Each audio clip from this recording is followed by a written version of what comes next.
One thing I've noticed throughout my years of watching the NBA is that the offensive side of the court is disproportionately celebrated over the defensive end of the court. And I don't believe that any single player is a greater example of that than the all-time great defender, Ben Wallace. But just how good was he really?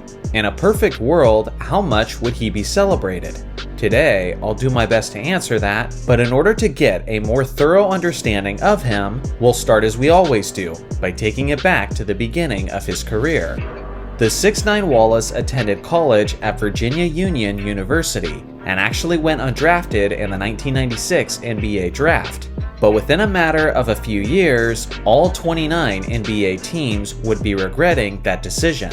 Wallace was eventually picked up by a mediocre Washington Bullets team, who was in need of some help in the painted area. In his rookie season, he hardly got any opportunities, as he only played 34 games and averaged about 6 minutes of action per game. Washington at least liked him enough to bring him back for a second and third season, and although he did see some progression, it remained slow going. By his third season with the team, he was averaging nearly 27 minutes per game, and although he was usually coming off the bench, he still managed to average about 6 points, 8 rebounds, and 2 blocks per game on 58% shooting.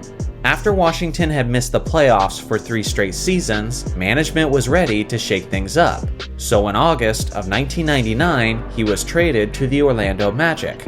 He would start in all 81 games he played that season, but he actually played a fewer 24.2 minutes per game, and had somewhat similar numbers to the previous season.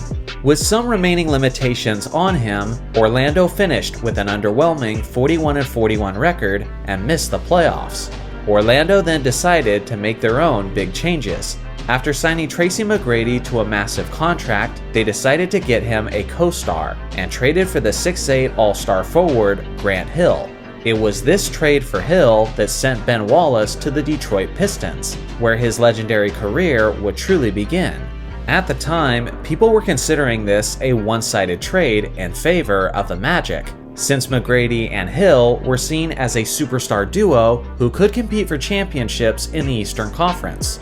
Well, that wasn't exactly the case, because not only did Hill go on to deal with consistent injuries, but Wallace went on to be much better than Orlando ever imagined. Although Detroit didn't have the overall talent to be a playoff contender just yet, Wallace was more than ready to assert himself as a terrific asset in the league. He started all 80 games he played in the regular season and averaged a career high up to that point 34.5 minutes per game. On the year, he averaged 6.4 points, 13.2 rebounds, 1.3 steals, and 2.3 blocks on 49% shooting.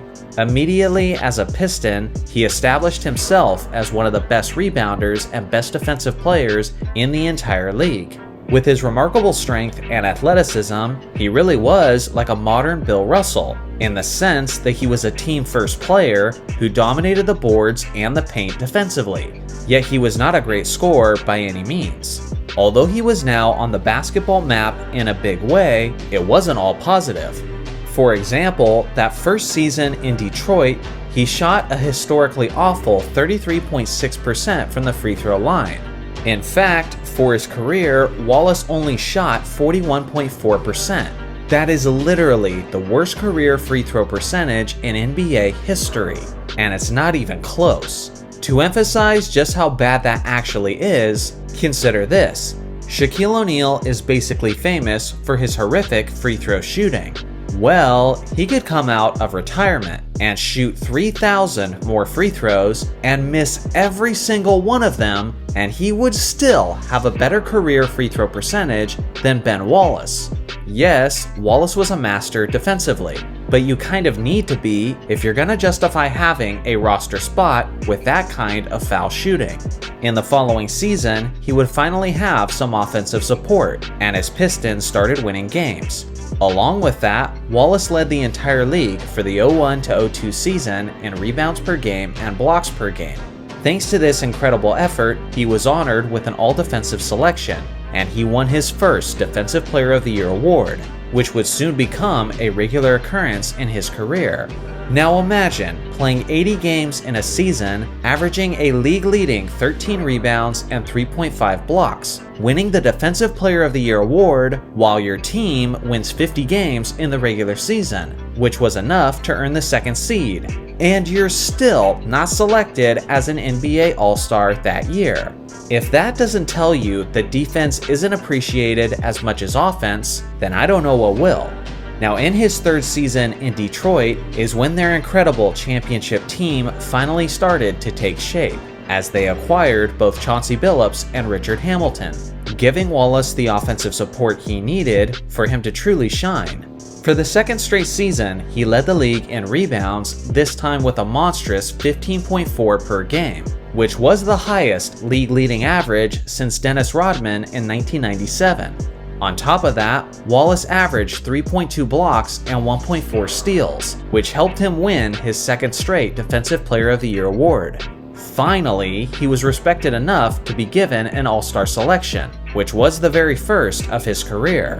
His Pistons went all the way to the 2003 Eastern Conference Finals before they were swept in 4 games by Jason Kidd and the New Jersey Nets. After acquiring the experienced veteran Rasheed Wallace, the all-time great Pistons were set for their epic run. The 2003 to 2004 season was supposed to be the year of the super team Lakers, led by Shaq, Kobe, Karl Malone, and Gary Payton. But Detroit had something else in mind. As the defensive anchor down low, Wallace set the tone for that team, and that squad went on to be arguably the greatest defensive team in the history of pro basketball. The amount of defensive records they broke in the regular season, and especially the postseason, was utterly astonishing, including the most times holding a team under 90 points, 85 points, 80 points, 75, 70, 65, and 60. They held teams to the lowest points per game average in playoff history, and they had the best defensive rating in playoff history as well. Honestly, I could probably make an entire video about the all-defensive records they broke that season, and the player who was most responsible for that defense was none other than Big Ben. The 2004 Lakers were good enough to be a championship team on most seasons, but this year they ran into the defensive juggernaut that was the Pistons. Although Shaquille O'Neal had a decent final series, averaging 26.6 points per game, that was still far less than what he usually produced in the finals, and the credit for that belonged mostly to Wallace, who was one of the few players in basketball history who was actually as strong as the Diesel, which meant that Shaq couldn't just bully him as much as he wanted to. Not only did the Pistons go on to win that championship series, but they did it in dominating fashion, closing out the super team Lakers in just 5 games. Obviously, this was the absolute pinnacle of Wallace's career, but he was far from done adding to his resume. In his next 2 seasons, he would win the Defensive Player of the Year award yet again, which meant that he won the award a whopping 4 times in just 5 years. His 4 DPOYs is tied for the most in NBA history, alongside of the great Dikembe Mutombo.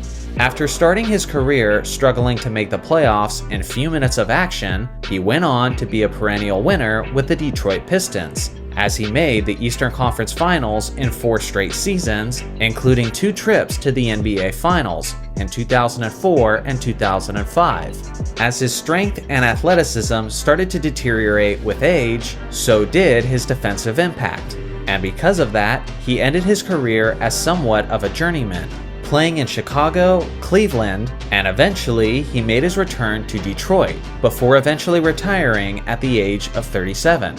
In total, he was a 4-time All-Star, but that was far fewer than what he actually deserved. He made 5 All-NBA teams, 6 All-Defense teams, was a 4-time Defensive Player of the Year, a 2-time rebounds leader, a 1-time blocks leader, and the 2004 NBA champion.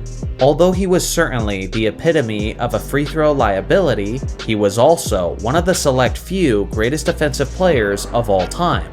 And honestly, I think he's one of the most underappreciated players of all time, considering how he only made 4 All-Star teams, and considering how long it took for him to go into the Basketball Hall of Fame. So what do you guys think? Just how good was Ben Wallace in your own words? I look forward to hearing your thoughts in the comment section below. Thanks for watching as always, make sure to like and subscribe for more basketball content, and I'll see you guys in the next video.